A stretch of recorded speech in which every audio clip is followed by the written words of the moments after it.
देश भर में जैन समाज पर हो रहे अत्याचारों के विरोध में जैन एकता मंच युवा शाखा के बैनर तले 4 दिवसीय विरोध प्रदर्शन शुरू हुआ। इस क्रम में सोमवार को समाज के प्रतिनिधियों ने डीएम कार्यालय पहुंचकर राष्ट्रपति और गृह मंत्री के नाम ज्ञापन सौंपा।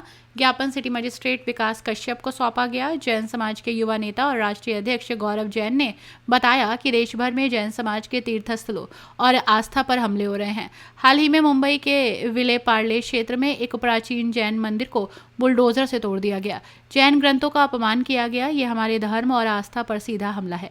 उन्होंने कहा कि जैन समाज अपने तीर्थस्थलों, साधु संतों और आम जन की सुरक्षा को लेकर बेहद चिंतित है। हमने महामहिम राष्ट्रपति, प्रधानमंत्री और गृह मंत्री को ज्ञापन भेजकर मांग की है कि ऐसे मामलों में तुरंत कार्रवाई हो, दोषियों को सजा मिले और जैन समाज की सुरक्षा सुनिश्चित की जाए। उन्होंने चेतावनी दी कि अगर सरकार ने हमारी मांगों को गंभीरता से नहीं लिया और जैन समाज पर अत्याचार बंद नहीं हुए तो देशव्यापी आंदोलन शुरू किया जाएगा।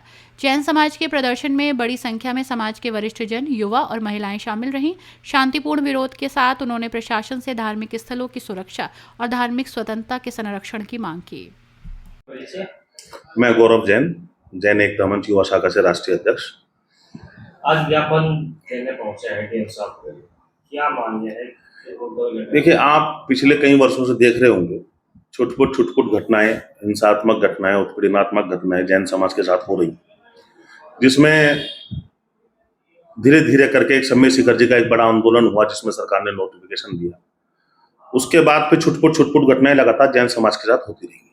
लेकिन हाल ही में पिछले 3-4 महीनों में मैं आपको बताऊंगा कि लगातार एक बाढ़ सी आ गई जैन समाज, जैन धर्मावलंबियों के खिलाफ, जैन साधु संतों के पर, जैन तीर्थ स्थलों पर, जैन धार्मिक स्थलों पर लगातार हमले होने का काम हो रहा है, लगातार उत्पीड़न किया जाने का काम कर रहा है।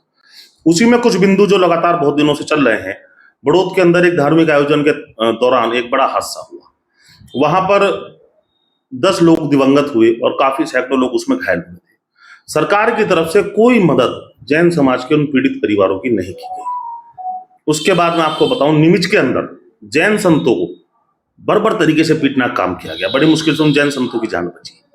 उसके बाद कुछ भाजपा के नेता कह रहे हैं कि जैन समाज रावण है, कल के अवतार में रावण के रूप में होगा। क्या कहना चाहते हैं वो लोग? और अब मुंबई विले पार्ले के अंदर, देश के अंदर जो प्रमुखता से मुद्दा चल रहा है इस समय, विले पार्ले के अंदर बर्बरता से बुलडोजर लगा के जैन मंदिर को ध्वस्त कर दिया गया। प्रतिमा जी का अपमान हुआ, जैन शास्त्रों का, जैन जिनवाणी का अपमान हुआ, सड़कों पर फेंक दी गई। ये तमाम मुद्दे जैन समाज के हैं। जैन समाज अपने धर्म स्थलों को लेकर, अपने तीर्थ स्थलों को, साधु संतों को और आम शराबतगण की, आम जनता की सुरक्षा को लेकर बहुत चिंतित है। इन्हीं तमाम मुद्दों के साथ आज हमने राष्ट्रपति महोदय को के नाम, प्रधानमंत्री महोदय के नाम और गृह मंत्री महोदय के नाम ज्ञापन दिया है। ये सभी बिंदु उसमें हमने रखे हैं और अपेक्षा की है कि देश के अंदर तमाम प्रदेशों में इस तरह की उत्पीड़नात्मक कार्रवाई, हिंसात्मक कार्रवाई जैनों के प्रति बंद हो। ये हमारा 4 दिवसीय आंदोलन चल रहा है। 19 तारीख में भी रहा, 20 तारीख में भी रहा, आज 21 तारीख में भी है, कल 22 तारीख में भी होगा और हो सकता है कि आने वाले 1-2 दिन में और बड़ा आंदोलन कोई किया जाए। और हम सरकार को स्पष्ट तौर से, सीधे तौर से बात कह देना चाहते हैं कि जैन समाज पे हिंसात्मक, उत्पीड़नात्मक कार्रवाइयों पर रोक लगाई जाए, अन्यथा जैन समाज को मजबूरी होगी एक बड़े आंदोलन की तरफ मुंह करना।